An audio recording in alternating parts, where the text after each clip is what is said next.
Hello, my name is David. I'm the senior pastor at New Covenant Church. We want to welcome you guys to our YouTube channel. Um, Hopefully this resource and this platform has been helpful to you. One of the things we want to encourage you in, though, is that you're a part of a local church. Nothing can take the place of being personally involved in a local church. That's where you're going to grow the most. That's where you're going to get the most benefit. What we have on this platform here should be just simply supplemental to what you're getting out of your involvement in a local church. We hope and pray that today's message will benefit you and encourage you in your walk with the Lord. Have a great day. God bless. Thank you guys for being here. People are still coming in. And you guys did the right thing. You sat right here in this general area because we got about 40-ish people coming tonight. So it's just, this is not the ideal room for that, but all the other places are taken. Typically, we'd put this back in the youth chapel because it's just holds about 100 people. But this is a 500-seat room, but we're going to put like 40 people in here. And glad you guys are here. If you know anybody that wanted to be here but couldn't be here, we are recording this. That's why I'm on this awkward platform. I want to be on the floor and not like over 40 people. It just feels weird. But we're doing this so we can record it so people can have access to it. So yeah, I'm glad you guys are here. I think, you could have been anywhere. You could have been, it's very cold. At least I think it is. So I'd rather be in my house with pajamas on, like you probably do too. But glad you guys are here. I think it's a testament to obviously, how much you love your kids, your grandkids, or whoever it is that you, have contact with and care for, that you're here. And you desire to care for them with wisdom, in this amazing world, but also this really increasingly confusing world, especially in this area of technology. So the way that tonight's going to look, this is a topic that is, like a lot of topics, it's hard to take one topic and kind of slam it into one night, one session, and give it the attention it needs, but that's what we're going to do. So it is going to be like material-wise, it's about an hour long, but I'm going to break it up into kind of two segments. So the first half of the night, it's going to be like 30 minutes of just information where I'm giving you kind of a flyover view, and some of the stuff you already know, some of it you might not know, but just kind of like where we're at culturally, what's going on in this area, in the area of technology, and kind of just give a lot of information. So that information, I hope, will just be, informative. I hope it's going to be helpful, and I will say some of it is going to be a little bit heavy. I've been really trying to weigh and pray through how much do I share, because there's a lot that, again, about, and there's a lot that maybe you don't, and I don't even know if I want you to. So I'm like, there's things that I know that I don't want to know, and so I'm trying to discern, okay, how much do I share, how much do I not share? I wanted this to be, at first I was like, it'd be cool to get parents and kids in here, as far as like teenagers especially, so that I could they could hear from me and not just hear from mom and dad and have a little bit of influence there. But then I'm like, I don't want to give them any ideas either. I don't want to tip them off about some creative ways that they can access things they shouldn't be accessing. So I'm like, no, let's just keep this for adults. I will say, oops, I don't know what that was. Glad I didn't drink that. That would have been bad. I will be doing a youth kind of centered one 1st of January, or the first Wednesday in January. I'll be having one of these for the youth that's definitely sensitive and, mindful of what to share and what not to share and all that stuff. But just to let you know, anyways, glad you guys are here. I just want to kind of pray for our time, and I didn't talk about the second half. First half's information, second half is highly practical. It's going to be very practical. I'm going to give you resources, and I'm going to tell you about resources and just point to a lot of different things to where we can actually take that information and actually do something with it. There'll be a little bit of a break in the middle, like 5 minutes for you to go use the restroom if you need to, stretch your legs. We'll come back here, and then we'll do that second half. But let's pray before we jump in. Father, we do just thank you for this time. God, thank you for these people that have given up their time to be here. God, and we do these. This is a serious matter.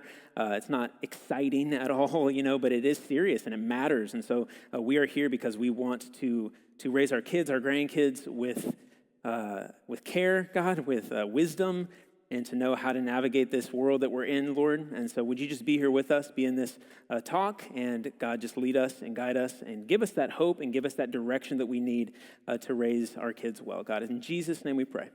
Amen. So some of you know, some of you don't know, I am a father of 4. I have 4 kids. My wife and I have 3 boys, ages 1, 8, and 10, and we have a little girl, 3 years old, in the middle there. So we got 4 kids. And so I share that because, I am certainly not an expert at all in this field. I'm very much a parent in training, like many of you are, trying to figure this out kind of on the fly.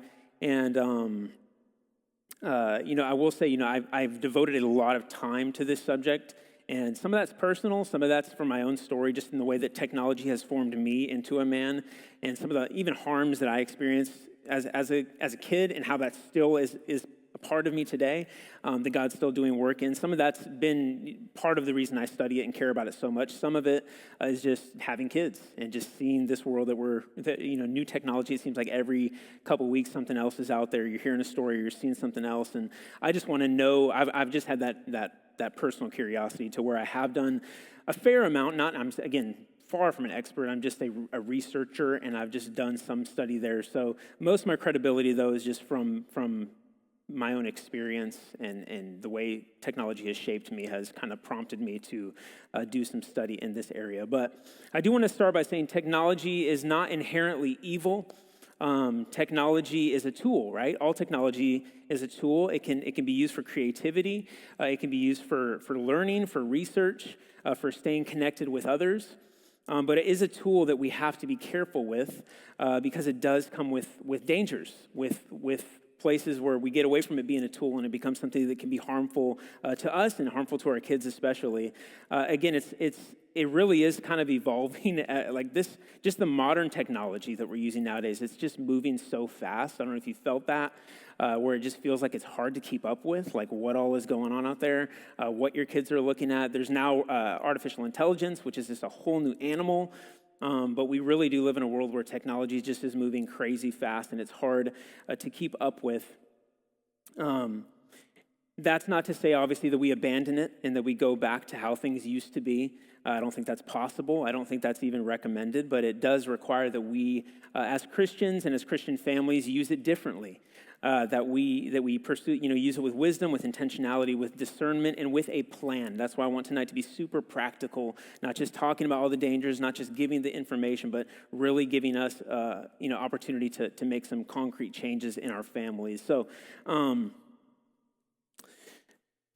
with talking about how rapidly technology has moved, I think back to even, as a child, it was TV, and TV was like, the thing that was like, okay, be careful with TV. You don't want to watch too much TV. You're going to fry your brain. Obviously, the internet, came to be in the 90s, and there's all kinds of dangers that came with that. But even still, that was just getting started. I mean, it was like dial-up. It was slow, very slow. It could be interrupted. And now it's just totally different. I was listening to, I don't know if you guys are familiar. I shouldn't say his name, actually. I'm not going to say his name. I wouldn't recommend him to you. He's not someone that anyone should really listen to. But he's a political talking head, and he was talking about how technology today, it's not a difference in degree, it's a difference in kind. Right, it used to be like, okay, we got radio, we got television, we even have internet. Now it's like we have just modern smartphones, social media, now artificial intelligence. It's not a difference in degree, it really is a difference in kind. And the reason being is because, think about the television. It didn't have the ability to track where your eyes went, right? The radio didn't learn your triggers and keep you listening to it. It didn't have the ability to do that. But the devices that we now have, that our kids either do have or will have, do have the ability to do that through the technology that they have in them. And so they're doing something to us. I think we're aware of that. I don't think that's new to us. But it is a difference in kind, not just a difference in degree. The developers of these things, and when I say these things, I'm talking largely about wherever mine is. I love that I don't know where it is. My smartphone over there. The developers of the smartphone and the developers of social media have, in recent years, been really straightforward about what their agenda was. And some of that has come through whistleblowers that have kind of leaked out why they made this thing and why they developed social media. Have any of you seen, years ago, it came out, I haven't watched it since it came out, but there was a documentary on Netflix called The Social Dilemma. Has anyone heard of that or seen that? Some of you are nodding, yeah. That's something that if you ever want more information just about why did they create the smartphone and primarily social media, what was their agenda behind that? These are people that work for Facebook, Meta, and these companies telling you why they did that. And it's pretty alarming. I'm not going to get into all of that, but it really is different in terms of the technology we have today versus what we had back when. But the short of it is that we are being exploited by these big tech companies, and we're being exploited specifically through our attention. These phone developers, app developers, social media developers, and now artificial intelligence developers are in the business, and it really is a business, of grabbing our attention and of doing everything that they possibly can to keep it there, to hold our attention, to capture our attention, and to keep it there. We're living in what some have called the attention economy now. Where your attention, my attention, it's a scarce commodity, and so capturing your attention is money in somebody's pocket. And these big app developers, these big tech developers have done an incredible job at learning how human psychology works. They've actually, this is something from that documentary, but it's also kind of well known now, in developing this, these social media platforms and this technology, smartphone technology, they brought in psychologists to ask them, how can we get a hold of people's minds? How can we get their attention and keep it there? They bring in psychologists to learn about, neurobiology and how those things work. So that's really what their agenda was from the start, because there was so much money in keeping us attached to these devices and these technologies. And again, some of that you might know, some of that you might not. But they've done a really good job, obviously, right? They've done a very masterful job at tugging at our attention and keeping us attached to our screens. And this isn't going to be me, like, at the end of the night being like, so we got to smash all our screens, take a hammer to everything.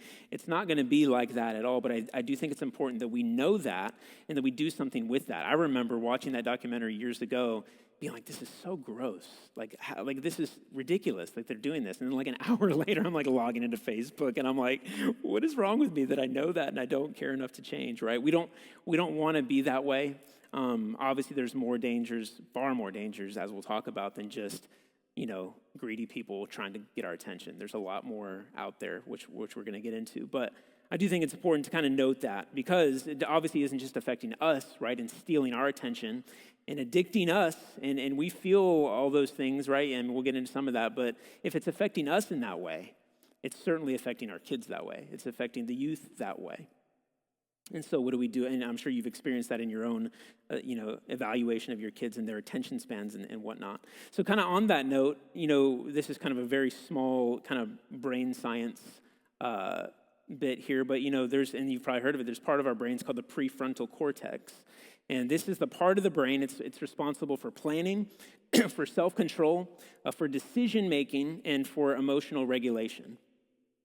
And it's important to know that this part of our brains, which are fully developed, in a kid's brain, it's not fully developed until your mid-20s. So think about that. It's responsible for your decision-making and for your self-control and for your planning and for your emotional regulation. And for a female, it takes till the age of 22 for that part of their brain to be fully developed. For a male, it takes till the age 25. And so for me, I'm like, okay, that's good to know on a lot of levels. It helps me maybe generate a little more patience when I'm seeing them make ridiculous decisions, right? When their emotions are kind of getting the best of them. And I'm like, why are you acting the way you're acting? And like, okay, they've got an underdeveloped prefrontal cortex. Like literally in their brain, it's nowhere near at maturity. So they're adding natural disadvantage when it comes to their ability to resist impulses, to pause and think, to prioritize well, or to make wise, self-controlled decisions.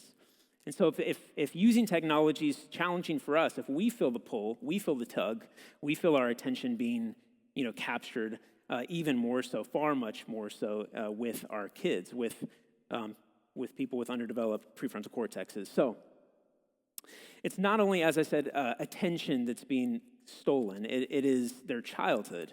It is their innocence in a lot of ways. And again, I've been trying to weigh, okay, when we're talking, because we're going to go into kind of the dangers here a little bit, and I'm trying to weigh how much to share and how much not to share, and so we'll just see what happens. But, one reason I'm doing this tonight is because I had planned to do this kind of sometime next year, but I came across, I get a lot of kind of emails, newsletters. I like to just get stuff from different thought leaders, pastors, Christian thinkers, and whatnot. And there's a guy named Russell Moore out of the Southern Baptist Convention. He's not a pastor. He's just really a leading thinker, though, widely respected. And he sends out newsletters, so I get them.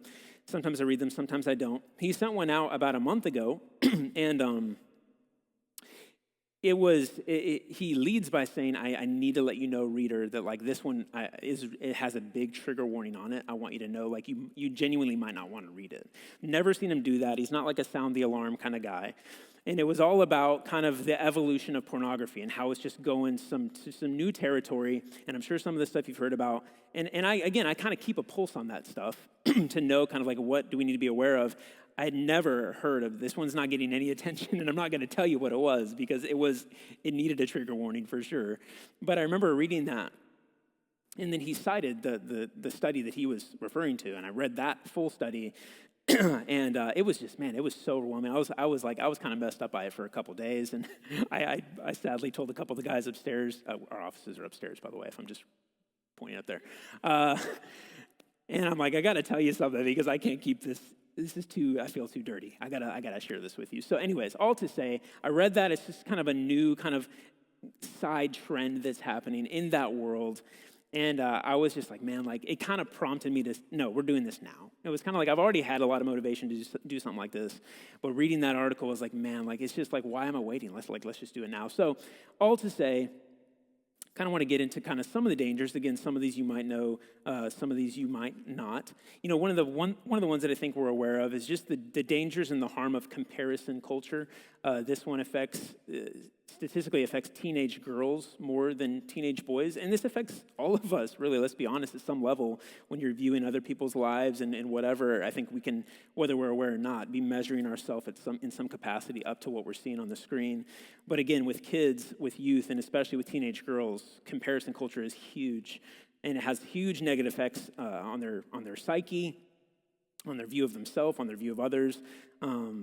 This is stuff that happens when our kids are swimming in social media platforms, seeing sanitized, polished, and popular, much of the time fake representations of their peers or of influencers who look more attractive than they do, who have better skin, better smiles, better bodies, who are more talented, who are more confident than they are, and they very naturally then begin to measure themselves according to that, to evaluate their own appearance and self-worth and compare themselves with what they're seeing, which naturally leads to, this is kind of a second thing, and it's a huge one, is just the huge rises in teen anxiety, depression, self-harm is big. There's a book over here that you can look at afterwards called The Anxious Generation by a social psychologist named Jonathan Haidt. The subtitle is How the Great Rewiring of Childhood is Causing an Epidemic of Mental Illness. And it is a dense read. I'm not saying everyone needs to go read that. It's very research-based. Again, he's a social psychologist, but he charts just huge rises since, and I mean, it's pretty crazy. He has all these charts and graphs where you can see the advent of the smartphone in 2007, and then 2010 is when people started to really get a lot of them. It was like 80+% of people had acquired one by then. And then he just begins to chart rises in anxiety, depression, and self-harm. And they're just side by side. Preceding 2010, much lower numbers. After 2010 to present day, I mean, they're just neck and neck like that. And so he makes a very strong case to show how specifically smartphones and social media have had a huge negative effect on teen mental health. Again, anxiety, depression, self-harm. So some of that comes with comparison culture. Some of that comes with some other stuff that they're seeing content-wise on there. There's the dangers of bullying, right? We know about bullying. I mean, there's shows coming out. There's a show out there called Adolescence that I'm not saying you should go watch that, but it's a great show about just like what can happen in this world of bullying that takes place on the internet. And then getting into kind of all kinds of sexual dangers. Again, that was the one that kind of prompted me to do this here and now. And again, some of you are aware of this. I don't think anyone in this room hasn't heard of the word pornography before. I think we know it's out there. I think we know it's harmful. I don't think we want our kids watching it. But it's weirdly beyond that now. There's just all kinds of avenues out there. I got a text today from a guy who couldn't make it. And I did already know about this, and you may too. This is one thing I'll just share. One big trend right now with artificial intelligence, AI technology, is you can, I've just heard this in many different places, but you can take a picture of somebody who is fully clothed, someone you know, someone on the street, coworker, and you can drop it into an AI platform, and it'll remove their clothing in a very realistic way. Obviously, it's not real, but I've not seen it. From what I'm hearing, it looks highly realistic, as you've seen these deep fake videos and material out there. Now you can convert those images even into explicit videos. You could take images, feed it to it, and it's creepy, it's freaky. But this is brand new technology. It's just getting started. Should be illegal, right? That's highly invasive. That's something that's going on out there right now. It's a major growing trend out there. But again, there's all kinds of sexual dangers. The average porn exposure is now between the ages of 10 and 12, sometimes younger. Among teens between ages 13 to 17, 75% say that they have seen porn either willingly or unwillingly. For many kids, their first exposure, my first exposure, was accidental. That happens to a lot of kids. They don't mean to be looking for it. It's there. And over half of kids' first exposure is accidental exposure to pornography. Right around 50% of teens between the ages of 13 to 17 say that they actively seek out porn at least monthly, with over 30% saying that it happens weekly or even daily.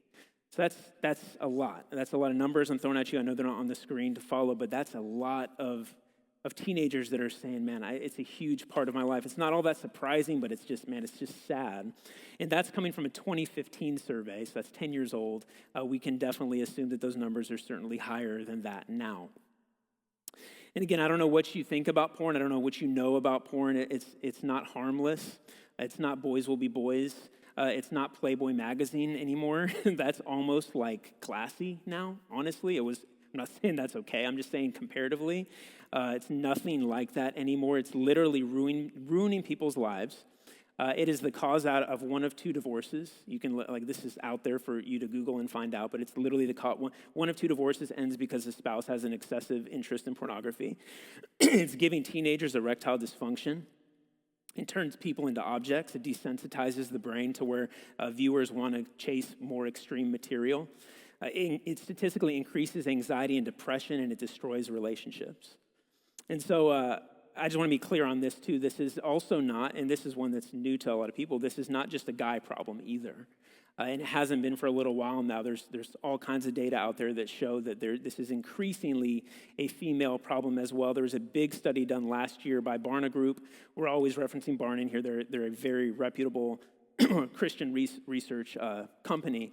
And they did a large survey on pornography among Christians in particular, I think it was. Over 40% of females in that study said that they struggle with viewing pornography. So that's a lot, 40%. That's almost 1 out of every 2. That's just under that. But it's not just the guy problem anymore at all. And that shouldn't be surprising because we're all sexual creatures. We're all sexual beings. That just shouldn't be surprising. One way I'll say, just side note on that, for parents who have daughters, don't assume that your daughter just has no interest in that. Again, that would just not be a good thing for you to think. I'm not saying you have to. I'm not saying she is. I'm just saying there is a possibility that could be happening. And one way that a lot of people in that world are saying that happens is through literature, and through even the genre of romantasy. Which again, my wife reads that. She loves that genre. She reads a lot of that stuff. But there's a lot of it that you got to be really careful with because there's a lot of highly sexualized material in those books that look like they're just it's like a cute little fantasy romance thing going on. It's really intense. I'm not going to give you the content, but it's highly sexualized stuff. And as a teenage girl's reading that, she's going to naturally feel some type of way about that, and that might prompt her to go somewhere else where she could find some stuff that would entice her. So just be aware of that. It's not just a guy problem. And so with all this, porn talk segment, you might be asking, okay, at what age do I talk to my kids about the dangers of porn? I'm looking at some of you. You got young kids, you got teenagers. What age is right? How do I even do that? That's where some of these resources I'm going to be recommending are going to be huge. But in short, what I would say is probably now for a lot of us, maybe even most of us, sooner is going to be better. And there's a way to do that. And there's a measured way to do that depending on the age of your kid, obviously. I ironically enough had that talk with my older boys a few months ago, and it was great. And it's terrifying going in. You're like, am I going to make them want to go look for this stuff, right? Am I going to create curiosity? That was my biggest fear. And then as I listen to a lot of people that have wisdom in that area, it's just there's a way to go about it that is, I want to be the one. I want to be the one to tell them. I don't want their neighbor or their friend or whatever, and I don't want them just, I want to be the one, and I want to create that trust, that bond to where if and when they do see that and they're confused or they're into it and they're drawn to it, they can say, you know what, my dad told me that I can come to him and I'm not going to get in trouble because he said we have that trust. So I want to have that conversation earlier than later, and that's what I would kind of encourage you with. But again, resources will be super helpful with that. But again, there's so many other ways. There's so many other dangers, even in the sexual department. And they're really innumerable. One that's kind of related to it is the problem of sexting, sending nude images or material through text messages. 62% of teens say they've received a nude image on their phone, and 40% say that they have personally sent one, which is crazy. There are, of course, online predators, which I think a lot of people are concerned about naturally. That guy in the Anxious Generation, one of the statements he makes that I really like, he says, we have overprotected our kids in the real world, and we've underprotected them in the digital world. And I think that's true. I think we don't know all the dangers. I mean, the predators are where the kids are, right? And the kids are online. And so that's where the predators are. So it's important to know that, to not go into like crazy fear mode, but just to be aware of that. That's where they are. They're online. There's even dangers around, and again, I'm going to get into this a little bit like gaming. I see some parents who got kids that are gamers, and I know that because my kids are gamers. But even with gaming, you got to be careful. I'm pro gaming. I think there's even a lot of information out there that shows that gaming can actually have cognitive benefits. So it's not even, it can promote good brain health and stuff like that and development. Of course, there's like moderation in time and stuff like that. But I do think you absolutely have to be aware of those consoles that are not like the N64 I grew up with, right? They're not like the Super Nintendo or the Sega Genesis or the PS1. These are internet-connected, online-based consoles. So they have access to everything that an internet-based device would have access to. So just to be aware of that. Some parents aren't aware of that. They're like, oh, they're just like popping in a game and playing video games. Like, I hope they are. I hope that's all they're doing, and that might be the case. But you just need to be aware that these devices do have absolute access to the internet, and if they're doing online play, they have access to strangers. Which again, you have to use discernment and wisdom here. The stuff we're talking about tonight, when it gets practical, is not going to be black and white for you. You got to look at your kid, their personality, and the dynamics of your home to determine how you want to move forward. But this is just putting some information kind of on your radar with that. And with consoles, with phones, with tablets, which we'll talk about a little bit, with all of these things, there are ways to make them safe. Again, this isn't take a hammer to all your stuff. There are ways to make them safe. Some of them are quite kind of easy to make them safe. Some of them are a little more tedious, but there are definitely ways to make them safe. But it's just important that we know some of this stuff. And so that's where I'm going to end. I just dumped a lot. I just threw a lot out there. And it is heavy. It is overwhelming. Again, some of those things you might be familiar with. Some of them might be brand new to you. And you, like me, can feel the weight of that.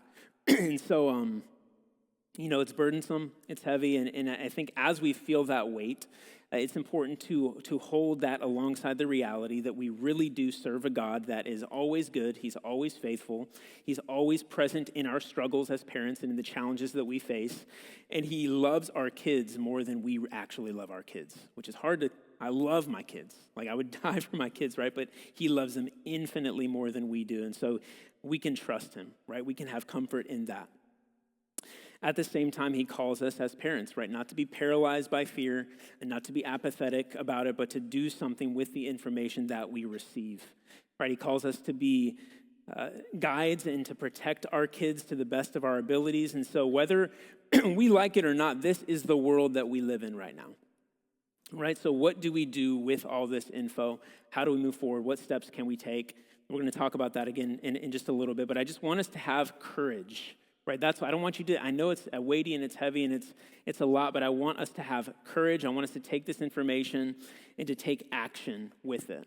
And some of it might be difficult action. Some of it might be family-altering action for you with teenagers. Some of it might be action that's not going to make your teenager happy. Or even my boys who are 8 and 10. I mean, I've made changes in our own home, and they've not been happy about it at all. I'm not saying the changes we make or the choices that we make are going to be easy or going to be well received by everybody, but we need to have courage, and we need to do what we need to do to protect our kids and our families. So we'll get into the practical of that in just a little bit.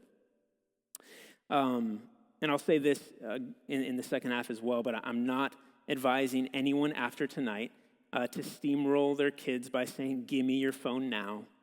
You don't get this anymore. It's garbage," right? I don't think that's the best approach at all. It's not helpful. It's not wise. It will, or to we're getting rid of that. We're getting rid of this. And we're going to get rid of that too. I think we got to have a measured response, right? There's something about moving incrementally through this and not just coming in and going crazy. I think that will fracture the relationship. I think that parenting style typically does lead kids to grow up and just kind of go buck wild because they were raised by dominating, stifling parents that just wanted to control their behavior rather than connect with their hearts. And that's what we don't want, right? We want to connect with our kids' hearts. Not to say that you might never reach a moment where a put your foot down moment is needed. Those are needed for sure. But we want to have wisdom, right? We want to do these things in ways that end up bringing life into the family culture, in ways that fuel connection and relational bonding. And so there's something that undergirds all the stuff that we're going to be talking about when we get into the practical, which again, that's going to be second half. But the biggest thing, the biggest tool in our belt, the most powerful tool, Marshall, if you can go to that first slide. The most powerful tool available for helping your children become responsible with technology is consistent conversations. That's what the slide's going to say in a minute. The most powerful tool that we have, we're going to get into the practical. The most powerful tool we have for helping your children become responsible with technology is consistent conversations with them, right? We want to pull our children kind of into the why behind the rules, right? We want to avoid, if we can, because I said so, parenting, which I am guilty of at times, right? It's very tempting to use that one to pull that out, especially if you've told your kids like 47 times and they're saying why again? Well, because I said so, right? And there's caveats, there's times and places where that might have to happen, right? But we want to pull them into the why. We want to not just enforce rules and correct behavior. That's not all the parenting is about. Research consistently shows that rules without relationship actually leads to rebellion. That's what leads to that. Rules without relationship. Children need boundaries and connection to feel seen and to thrive. So as often as we're able, we want to enter conversation with our kids. We want to connect with their hearts. And believe me, I'm not trying to idealize that. It's hard work. There's so many nights where I'm just like tired. I don't have the emotional capacity to really like get down and in there. And it's hard, so I'm not saying that it's easy. There are times where I want to just, defer to the Nintendo Switch or say just go throw something on the TV. And there are times where I think that's totally okay to do. I'm just saying personally, I'm not always like, we just relationship and I just want to get to know you. No, I'm not always there either. I just think that's what our kids need. They need to have connection with us. You don't have to have all the answers in those conversations, right? You don't have to know the ins and outs of every newest piece of technology. We just have to be willing to put in the time and talk with our kids. Tools, filters, and all that, they absolutely have their place, as we'll see, but they are not substitutes for conversation and relationship. That is truly the most powerful tool that we can offer. And again, as we make changes, as we tweak some things, if you've already got stuff in place, you're like, man, I think after tonight I'm going to have to switch some things up. As we do some of that, or put new rules in place, again, some of that might rock the boat. Some of that might make some of your kids upset. That might bring some tension into the home. There might be some arguments and some discipline that needs to be ushered out in those moments. But we as parents can model Christ to our kids by staying emotionally grounded, right? Easier said than done sometimes. We can give them space to process their emotions because they're humans and it's okay to be upset about things. And over time, we come back again and again and again, and we keep engaging in conversations about technology, but about everything. We keep having conversations with them. But we need to also know that these things, again, they might look different for each of us. What works for me, the things that I share that we do, they might not work for you, or maybe part of it will, but part of it won't. We got different dynamics. We got different kids. We got different things that we're after. But I think a lot of these things that I share will be helpful to you. One thing I did want to say before I get into the practical is I think a lot of parents feel, and he kind of addresses it in that Anxious Generation book, one thing that I think is hard for parents, especially of older kids, is, your kid goes to school and he's around his peers and they have access to everything. They got the smartphones and they got the social media access and they could do the things. So you're going to tell me I can't do the things that everyone else is doing. And so there's this peer pressure, and that's hard. That is hard to navigate as a parent. You don't want your kid to be ostracized. You don't want your kid to feel like the weirdo. I can avoid some of that because my kid's homeschooled and they're younger still. But I think there is that pressure to be like, I don't want to be the one parent that is not letting his kid have the thing that everyone else is able to. I think some of that we just have to do the hard thing, but some of that is, he addresses, and this dude's not a Christian at all, he's atheist, but he says actually faith communities have an advantage because he talks about this thing called, collective action, where we as Christians in faith communities can come together and say, hey, what if we create our own culture around technology? What if we kind of, as we go through some of these things, what if we, as 40 of us, or maybe it's just you and five other families, you say, what if we all kind of buy into this? What if we all say, this is kind of how we're going to operate? And that way, over time, that community can build their own culture, and it can lessen some of that to where your kid doesn't feel ostracized because he's in a community of people that are on the same path, doing the same thing, aiming for the same stuff. So that's something to just be mindful of. I'm sorry with my throat. I just got this, I don't know if it's post-nasal drip or whatever's going on, but it is annoying. I know it's annoying. I'm annoyed by it. So if I keep drinking, that's what's going on here. So getting practical. I just want to kind of jump into the first one again. You might not agree with all these, and that's okay. It's okay to be wrong, but we're going to walk through these together. I'm joking about that. Very much joking about that. It really is okay. We're all kind of working through this stuff. I'm not an expert by any means. So jumping into the first one. The first one's should be just kind of self-evident, but parents are in charge. Parents are in charge. This should be obvious, but sometimes we just have a way of kind of forgetting this, right? The culture is not in charge. The norms around technology are not in charge. Other families, other kids are not in charge. Your kids, my kids are not in charge, right? Parents are in charge. At the end of the day, God has given you and I the responsibility of shepherding our children. And as we said, that's a very important responsibility. That is a sacred role. Culture will say that, kids need to experience things. They need to do what their friends are able to do. They need to learn to use technology so they're not outdated and technology ignorant. When the world's only getting more and more digital, we have to let them kind of adapt and learn it. And there'll be all this conversation, all these things that we're told we should do with our kids. At the end of the day, we are in charge. Parents are in charge. We call the shots.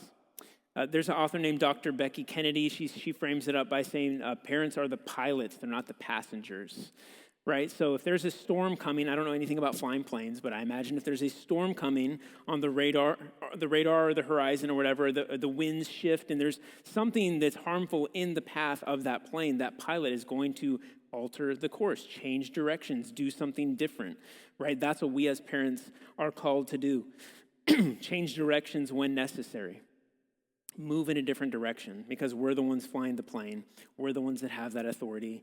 And I think that's important for us to remember as parents because you may come to find, and I'll kind of mention this in a minute too, but you may come to find that you do some of these things and you make some changes and you set some parameters and some boundaries, or you give your kids some privileges that they didn't have before, and it doesn't look how you thought it was going to look. And there is something, it's not as safe as you thought it was, or their behavior is just wild. I mean, we've had to make some adjustments where it's like, okay, that game's not for you because you're just like a different person. Like, it's okay to change directions. It's okay to stop saying, we were going to go that direction, but at the end of the day, I'm choosing to go a different direction now. Again, they might not like that, but we as parents are in charge.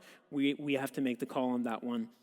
One thing that I'm a fan of, and again, some of you, your kids already have phones, is just to build a culture in your home where all devices are my devices. I know that sounds very authoritarian, but really, if my kids are minors and they're under my household, having the mentality, that phone's not your phone. Now I'm going to give it to you to use indefinitely. I'm loaning it to you. It's on loan. You can use that phone. It's your phone. And again, we're not in the phone stage yet. But there are certain things. The Nintendo Switch at home, that's mine. I bought it. I bought that. That's mine. It's gonna operate underneath the household and how we operate with technology in our home. And if you if you can, I would say buy. Some people are fans of having their kids buy their own phones, and that's fine. I understand the mentality behind that. I'm more of a fan of buying the phone for my kid if I'm able. Again, not there yet. Hypothetically, would be interested in buying it for them to again just kind of. I think language matters. I think that helps them understand. Okay, dad bought this. This is his. It's going to operate underneath how our household operates with technology. Again, not in a domineering, authoritarian way, but like in a conversational way. Like, hey, this is just how this is going to go. Kind of helps with that parents are in charge type thing. And then you can still have that mentality even if your kids did buy their own devices. So that's not like prerequisite or whatever. But that can help with that. But at the end of the day, parents are in charge. Number 2. First phone needs to be a basic phone if it can be. First phone needs to be a basic phone if it can be. Now, basic phones aren't like the basic phones that I had growing up. I had like a little, I don't even know what that thing was, a little piece of plastic. It's not, you might be able to still get those. I do see some old people that have those, so they're out there somewhere in the wild. But the basic phones I'm talking about is they kind of look, I don't have an image, but I do have many listed on this resource afterwards. They look kind of smartphony, and some of them you maybe have seen. There's like the Gab phone, there's the Pinwheel phone, there's the Toomey phone, there's the Bark phone. This sounds like a foreign language to some of you, but these are basic phones that you can make them just have the ability to call and text and nothing else. And now some of them are like really like, some of them only have the capacity to do that. And some of them are like a level up where there's some apps that are available. And those phones are vetted by child psychologists who understand brain health, who care about your kid's brain at least, to where they're like, okay, these apps are actually okay. Like they're not addictive, they're not harmful, they're not whatever. And then the other ones, they're like, no, we're not going near those. So those aren't available. But these phones are definitely of the basic variety where it's very limited. They're non-addictive. They're very, very limited, but they teach our kids just how to use a phone, right? How to like have some skill and just know how to operate with the phone. Again, I'm not there, one, because of the age of my kids, but two, because my kids stay at home. So a lot of you have kids that go to school. You want them to have some type of phone. This could be an option for you. Maybe you just have kids that you want them to have a home phone. Some parents use this as like a home phone device. This is a great option, again, to develop trust, to have conversations. The ones that kind of graduate and get more into apps and stuff like that, they do have what they call kind of like see-through capability, which sounds really, kind of invasive, but it really is. You can screen mirror your kid's phone. You can hop in their text messages. You can hop in their photos. You can see every little thing that they're doing. They can't delete text unless you approve it. And the way I personally would navigate that is I wouldn't like blindside my kid with that. I've been snooping on you for months. Like I would want them to know, hey, this is what that phone does. And we're going to kind of start that way. And you're not going to like it, but I'm not trying to be a creep. I'm trying to be a good dad. And I'm just going to let you know, I'm not hovering over every night. I'm just going to, every now and then I might pop in, just see what's going on. And just to let them know that. And again, let it be something that's just conversational. But these basic phones have those capabilities. Some are just strictly call text. Some of them have a little bit of apps available. But again, you can reference those, and they'll be on the resource sheet to kind of give you some information on that.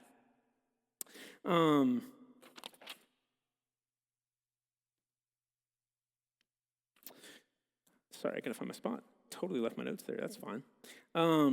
And then, of course, above that would be, your iPhones, your actual smartphones, your iPhones, your Androids. If you're lame, no, I'm just kidding. Sorry, that was rude. We troll David all the time because Pastor David's an Android guy, and all of us are Apple.